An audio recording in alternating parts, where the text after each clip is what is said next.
Hey everyone, it's Hannah. Today I'm going to be talking about all the books that I read this summer, and including one book that I'm currently reading but have not yet finished. This summer I have read 14 books and I'm currently reading my 15th book, so I will try to be quick when I talk about these books.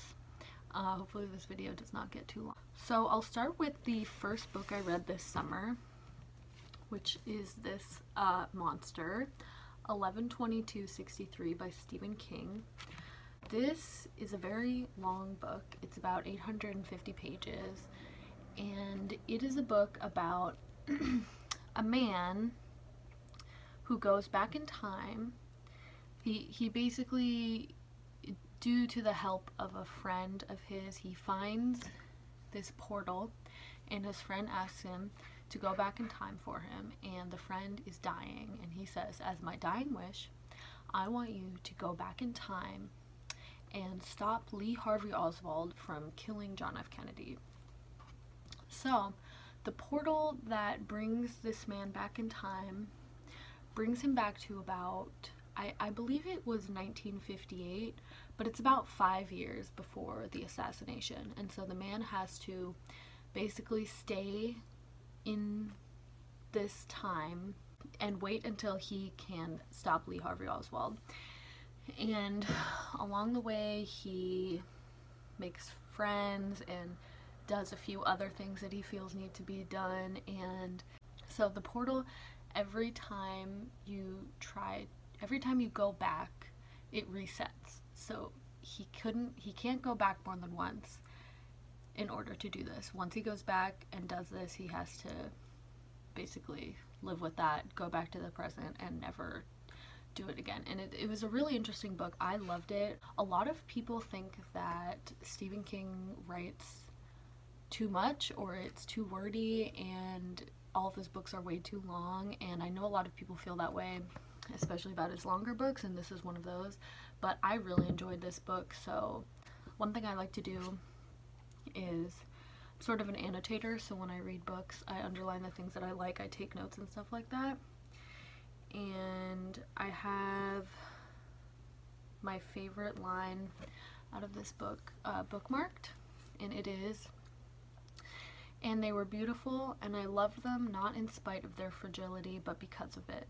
I love them still." And so I just really like that line. That's my favorite line from this book. I'm just going to do all the Stephen King books that I read because I read 3, so I'm going to go through the ones that I read this summer real quick and then move on to other things. So the second Stephen King book I read this summer was Dolores, Claiborne. I've seen the movie for this book. It was recommended to me by a friend. It's a good movie. It has Kathy Bates, who I really like. The book is pretty short and quick and to the point, and the interesting thing about it is the entire book is told from the perspective of this woman, and she's remembering everything that's happening, and she's actually having a conversation she's telling people, speaking to people, telling them, and that's the entire book. So that's kind of interesting. So basically the book is about this woman who works for this lady who is quite elderly and very rich, and the woman dies under mysterious circumstances, and everyone on this island where they live thinks that the person who killed the woman is Dolores Claiborne, who is her the woman who works for her, the maid. And basically the entire book is her retelling her own story from her perspective and saying, I didn't do this, but I did kill my husband, and I'm not going to tell you why because I don't want to spoil it, but it's a very interesting story. The story is really good. I wasn't a big fan of the narration because I thought it was an odd choice to have it be told the way that it was. My favorite line out of this book was, "I guess I thought it'd always be there, but in the end the sea takes everything." So I just kind of like that idea of the sea taking everything, I guess. I don't know. And the last Stephen King book that I read this summer is On Writing, which is sort of a memoir and sort of a how to write book. So it's about half memoir of Stephen King's life, and then the other half of it is kind of like elements of style which is a book that I haven't read, but he references a lot in this book, and it basically just tells you things that you can do to be a successful writer and how he's found success for himself. And so my mom recommended that I read this book because I am actually a creative writing major, and so I want to learn as much about writing as I can, and Stephen King obviously is one of the most well-known writers in the world, and so I really wanted to just kind of see what he had to say about writing, and I really enjoyed this book. I felt like I learned a lot, and the memoir parts are really kind of fun and interesting because he's trying to talk about how he became a writer, I guess, and so the memoir is about all of his times writing and about like the first story he ever wrote, and it's pretty cute. So I liked it. I felt like I got a lot of good advice from it. My favorite quote from this book, you've probably heard it before. It's a pretty popular quote, but it is, the scariest moment is always just before you start, which I feel like that's good advice. Like, you're afraid, but do it anyway, and it's not going to be scary anymore after, so I really like that. This book is probably my favorite book that I've read this summer. This is Cat's Eye by Margaret Atwood. Most people have probably read and or heard of The Handmaid's Tale by Margaret Atwood, but she writes a lot more than that. She's written many books, and so I wanted to read another one of her books just to see what it was about, because I actually did read The Handmaid's Tale, but my mom had me read it when I was like 12, so a lot of the themes sort of went over my head, I feel like, and when I read this book, I really enjoyed it, not just because of the themes, which a lot of them were about womanhood and I felt like I could really identify with them, but also like her writing style is so good. You'll notice that one thing I do is I underline the things that I like, and I'll tell you if I underline stuff in this book, what was my favorite line. This book, I was underlining stuff the entire book. Basically every single page I had something underlined, and so it's really hard for me to choose my favorite line, but it's the opening sequence of the book, and here's what it says. Time is not a line but a dimension, like the dimensions of space. If you can bend space, you can bend time also, and if you knew enough and could move faster than light, you could travel backward in time and exist in two places at once. But I began then to think of time as having a shape, something you could see, like a series of liquid transparencies, one laid on top of another. You don't look back a long time, but down through it, like water. Sometimes this comes to the surface, sometimes that, sometimes nothing. Nothing goes away. So I love that. I thought that was really interesting, and the fact that she opened her book with something like that was so amazing. And so basically this book is just about this woman who's an artist, and she's going back to her hometown because she has an art showing there. And the book sort of toggles between now and then. So she's talking about what's happening right now, and then there are huge chunks that are like what was happening during my childhood, and it basically tells the entire story of how she grows up. And the now part, it takes place over like a week, so it's very short compared to the then part, which takes place over her entire childhood. So I really enjoyed this. I felt like it talked a lot about things that happen to women when they're growing up in adolescence that don't really get talked about that much, but I really enjoyed it. So yeah, this was probably my favorite book that I read this summer. Next book I have Commonwealth by Ann Patchett. This book was pretty good. I read it pretty early on in the summer, so I don't remember everything about it, but I do remember that it was pretty interesting. So it's basically about, originally it's like two families, whatever, and then both of the parents get divorced, and one of the parents from one family marries one of the parents from the other family. And so it's about the parents and also these, I think it's 4 or 5 kids, like sort of dealing with that and growing up and stuff like that. And I thought it was really good. You probably recognize this book because it's a pretty popular one, and I really like the cover, and so I finally picked this up in just this little like used bookstore, and I was like, I should probably read this because I keep seeing it, and I thought it was pretty good. It wasn't my favorite book, but it was good. I didn't highlight anything in this book, so I don't think that the writing style was something that I was like, oh my god, this is the best thing like I've ever read, but it was definitely good. Red Dragon by Thomas Harris is a book that I read this summer. For those of you who don't know, Thomas Harris is the writer of The Silence of the Lambs. And the interesting thing about that is that The Silence of the Lambs is actually the second book in the Hannibal Lecter series, and this is the first book. So this is before we meet Clarice Starling and have all that story. And it's kind of interesting because originally I thought that this was a prequel that Thomas Harris had written after he wrote The Silence of the Lambs, but this was actually what he wrote before, and for some reason people just loved The Silence of the Lambs. I don't know why they didn't read this book first, but anyway, this book was really interesting. It talks about Hannibal Lecter and then Will Graham, who is this guy who was in the FBI and he sort of got out of it because he didn't really like it anymore and he felt like it was making him sort of crazy, and the people in the FBI are like, Will, we need your help on this case. And it's all about catching this guy who they call the Tooth Fairy / the Red Dragon and trying to figure out his motives and stuff. If you've read The Silence of the Lambs or seen the movie, the plot is pretty similar, but instead of Clarice Starling doing the investigating, we have Will Graham, and he is kind of using Hannibal Lecter's help, but reluctantly because he doesn't like Hannibal Lecter, obviously. And it's very good. It's pretty suspenseful read, and I do recommend it because I like those types of books. So, my favorite line out of this book is actually from the foreword by Thomas Harris before the book even starts.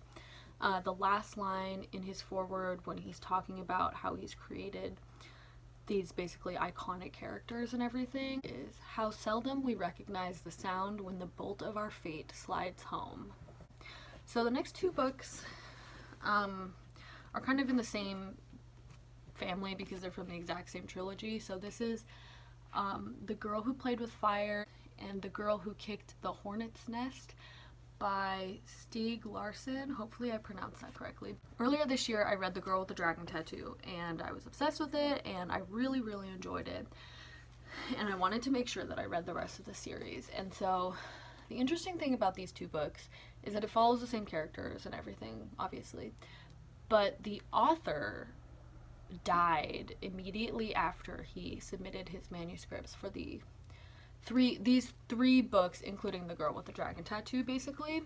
So there is a fourth book in this series, and I think there might be a fifth book also, but they are written by someone else, and so I am reluctant to read those books, but I really liked these. So if you don't know, The Girl with the Dragon Tattoo is about this private investigator named Lisbeth Salander, and she's like this little tiny thing, but she's very like goth, and she does like kickboxing and stuff like that. She's very clever and she finds things out about people, and I read these pretty early on in the summer, so I don't remember the exact plot, but it is kind of crazy. There's a lot of twists and turns. You don't really expect what happens, and it's very suspenseful. I really enjoyed both of these. I'd say though that if you're going to read the second one, which I think is this one, if you're going to read the second one, you should also pick up the third one, because the second one, it's kind of a cliffhanger at the end of the second one. So if you want to know what happens like right away, you should probably get the third one also, because they're both about the same situation, but it doesn't get resolved until the end of the third book. So you should probably pick up both if you're planning on reading these after The Girl with the Dragon Tattoo. And I really like these books. One thing is I do think that they are translated, because they're set in, I believe it's Sweden. So I didn't really highlight anything in these books because I enjoyed the story, but I felt that the writing was a little clunky, which happens sometimes when books are translated from another language, but they're really good books, so I highly recommend them. Alright, the next two, also by the same author, but two different stories. Sharp Objects and Dark Places by Gillian Flynn. So I have read, before this summer I read Gone Girl, I think last year or the year before, so I'm a big fan of Gillian Flynn. Gone Girl is one of my favorite movies and was also one of my favorite books. And this summer I read both of these books. I liked Sharp Objects better, I think, so I'll talk about that one first. Sharp Objects is about this woman who is a journalist. I think it's in Chicago, and there's this story that she has to follow about these little girls who are getting killed in her hometown. And so her boss says, I want you to go to your hometown and do some investigative reporting and figure out what's going on there.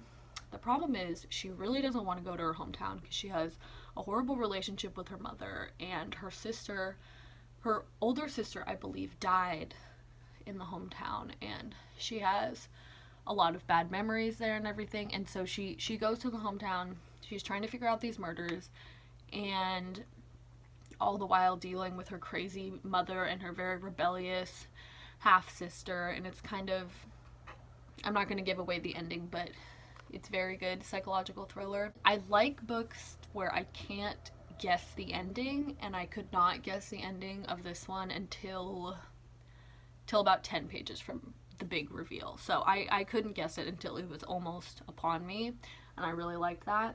And you probably know this, but it's an HBO series now with Amy Adams. I have not seen the series yet, but I really want to, but my family does not have HBO, so I haven't seen that yet. But the book is amazing. I really liked it, and it's probably my favorite Gillian Flynn book.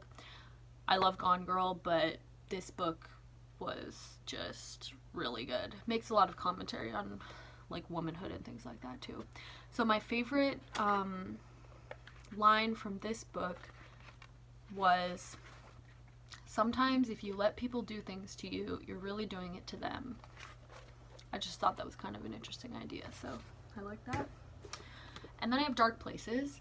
Dark Places is about this girl who was the only survivor of this massacre when she was a child. Her entire family was murdered except her older brother, who is currently in jail for committing those murders. And she's running out of money, and she's basically this woman who has no direction in her life because her family was killed when she was 7 years old, so she has a lot of problems with that, obviously. And so she's never held down a steady job, and the insurance money and stuff and the donated money that people were giving her is beginning to dry up. So she's looking for a place to make money, and she kind of finds the Kill Club, which is kind of a true crime organization that is obsessed with her family's murder. And when she's with them, they sort of tell her, you know, since you're connected to the murders, obviously, if you do some of this investigating for us, we will pay you. So it starts out that she's just doing it to get money, and then as she goes further and further into this investigation, she sort of wants to figure this stuff out too. I'm not going to spoil what happens, but this book, I did not expect the ending at all, not even close. I was completely surprised, and I really enjoyed this. I didn't like it as much as Sharp Objects, but it was a very good book.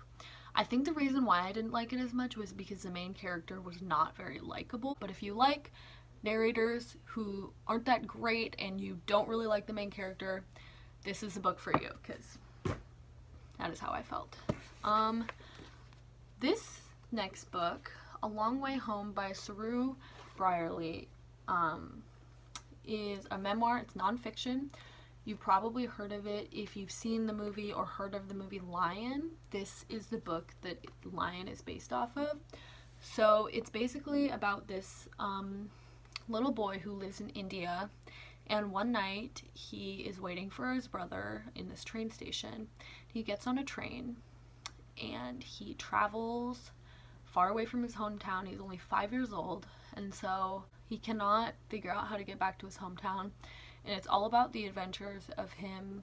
He sort of moves around Calcutta. So he is an orphan for a while, he's homeless for a while, and eventually he gets adopted by this couple in Australia. And he grows up and he sort of forgets all about his heritage and stuff like that. And then the book is about him sort of, I think he's about 30 or so, but yeah, 25 years later. So he was 5 when he went missing, and when he's 30 he starts looking for his family again, and because he just wants to know what happened to my mother, where's my brother, my sister, all these people who he really loved. He starts thinking of them again, and he wants to figure out where he's from, what happened to him. And so it's kind of about that search and everything. I won't spoil it, I guess, but it's very good. I really enjoyed this.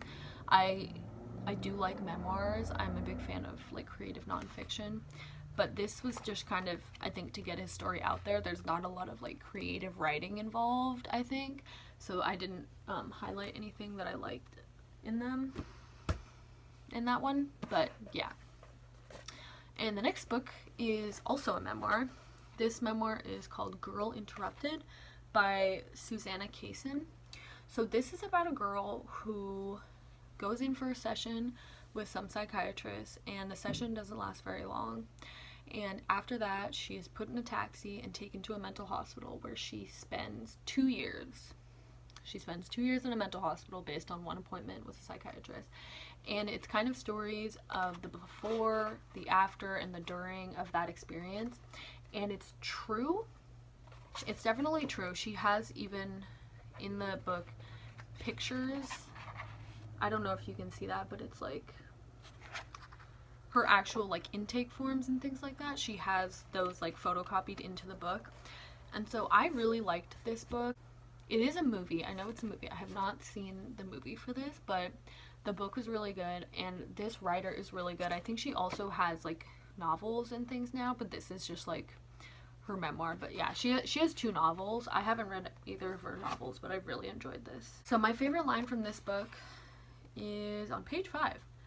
It's one of the first, I think it's the first line of the book, and it's pretty famous, so you may have heard it. If you've read this book or you've seen the movie, you've probably heard this line. People ask, how did you get in there? What they really want to know is if they are likely to end up in there as well. I can't answer the real question. All I can tell them is it's easy. And the last book that I have, oh, actually not the last book, second to last book that I have actually read this summer is Americanah by Chimamanda Ngozi Adichie. So this book I picked up because I saw someone else's YouTube video where they were talking about how they received this book and it sounded good and they were going to read it. They hadn't even read it yet, but I was like, you know, that does sound good. So I bought it and I loved it. So basically it's about these 2 people, Ifemelu and Obinze, who are from Nigeria. They sort of meet as teenagers and then they fall in love, and throughout like university and stuff they're in love, and then Ifemelu comes to America and leaves Obinze behind. While she's in America, she sort of learns the difference between living in Nigeria, where everyone is black, and living in America, where racism is a very real and prevalent thing. And I thought that was very interesting. And so Ifemelu kind of starts up this blog that becomes very successful, where she talks about race, and she talks about her conversations with strangers and how those conversations affect her or what they're like. And her and Obinze lose contact due to she goes through this period of like depression when she's in America, and she feels that she can't like be honest with him about the way she's feeling about things, and so she goes through this depression, and then they lose touch. And on the other side, Obinze goes to London, and he is undocumented there, so he has to work really hard using someone else's papers, and right as he's about to get his green card marriage, he gets deported, so he goes back to Nigeria. And so the book is kind of about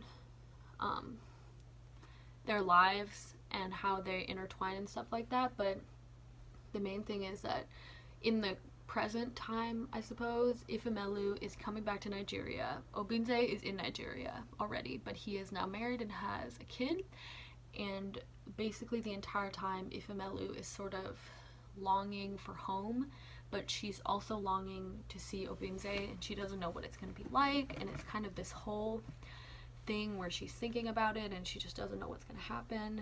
But I loved this book. I thought it was amazing. I love character-driven fiction, and I felt that this was more character-driven than plot-driven, and the characters were so strong and vibrant and interesting, and I just loved it.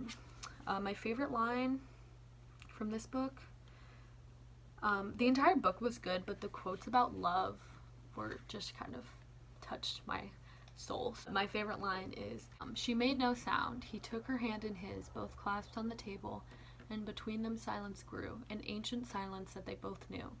She was inside this silence and she was safe.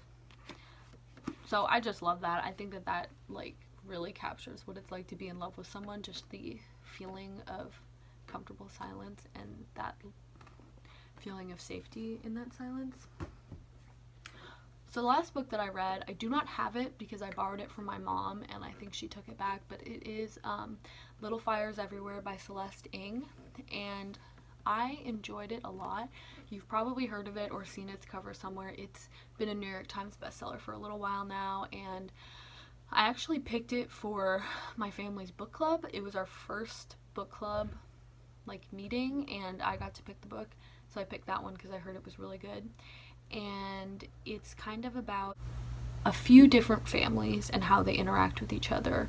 There's like a rich family and then a poor family that's renting a house from the rich family, and the kids all become close, and it's kind of this whole story about these characters who are learning how to interact with each other and stuff like that. And there's a lot of moral dilemmas in the book, which I liked because I like things like that.